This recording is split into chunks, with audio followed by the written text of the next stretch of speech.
ഇന്റേൺഷിപ്പിനും ഓരോ കഥ പറയാനായിട്ട് ഇന്ന് നമ്മുടെ ഒരു ഇന്റേണിന്റെ കഥ കേൾക്കാം.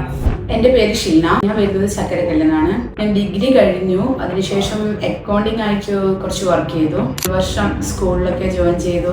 ശേഷമാണ് ഹോസ്പിറ്റൽ അഡ്മിനിസ്ട്രേഷൻ കോഴ്സിനെ പറ്റി അറിയുന്നത്. അപ്പോൾ അതിനെപ്പറ്റി ഇങ്ങനെ അന്വേഷിച്ചപ്പോഴാണ് ഇന്റേൺസ് ഗ്ലോബൽ വഴി ഇന്റേൺഷിപ്പ് കൊടുക്കുന്ന കാര്യം അറിഞ്ഞത്. അങ്ങനെ കണ്ണൂർ ഫെബി ക്ലിനിക്കുമായി ബന്ധപ്പെട്ട് അവരെനിക്ക് ഇന്റേൺഷിപ്പിന് വേണ്ടുന്ന എല്ലാ കാര്യങ്ങളും ചെയ്തു. ഹോസ്പിറ്റലിൽ എങ്ങനെയാണ് ഒരു ഹോസ്പിറ്റലിൽ കിട്ടിക്കഴിഞ്ഞാൽ നമുക്ക് എങ്ങനെ കൈകാര്യം ചെയ്യണം, ഇപ്പോൾ അക്കൗണ്ട് സെക്ഷൻ ആണെങ്കിൽ അക്കൗണ്ട് എങ്ങനെയാണ് അവിടെ എങ്ങനെയാണ് ചെയ്യേണ്ടതെന്ന് മനസ്സിലായി. അതിൽ ഒ പി സെക്ഷൻ ആയാലും അതൊക്കെ കൈകാര്യം ചെയ്യാനൊരു ഒരു ധൈര്യം കിട്ടി. കാരണം അതിനെപ്പറ്റി അറിയാനും പറ്റി. ഇന്റേൺഷിപ്പിന് പോയതുകൊണ്ടാണ് ഇതിനൊക്കെ ഒരു കോൺഫിഡൻസ് കിട്ടിയത്. അപ്പോൾ ഇനിയിപ്പോൾ എനിക്കൊരു ഹോസ്പിറ്റലിലേക്ക് കയറി കഴിഞ്ഞാൽ അവിടെ പോയിട്ട് എനിക്ക് ഒന്നുകിൽ റിസപ്ഷനിലോ അല്ലെങ്കിൽ അക്കൗണ്ടിങ് സെക്ഷനിലോ പിന്നെ അല്ലെ ഒ പി, അതുപോലെ ഇൻഷുറൻസ്, ക്ലെയിം ഇൻഷുറൻസിൻ്റെ അതിലൊക്കെ എനിക്കിപ്പോൾ വർക്ക് ചെയ്യാൻ പറ്റുന്നുള്ളൊരു കോൺഫിഡൻസ് കിട്ടിയിട്ടുണ്ട്.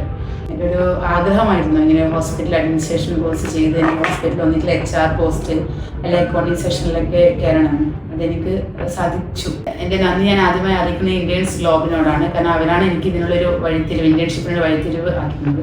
അപ്പോൾ ഫെബി ക്ലിനിക്കിനോടും ഞാൻ താങ്ക്സ് പറയുന്നു. കാരണം എനിക്ക് എൻ്റെ കരിയർ പൂർത്തീകരിക്കാൻ സാധിച്ചിരുന്നു.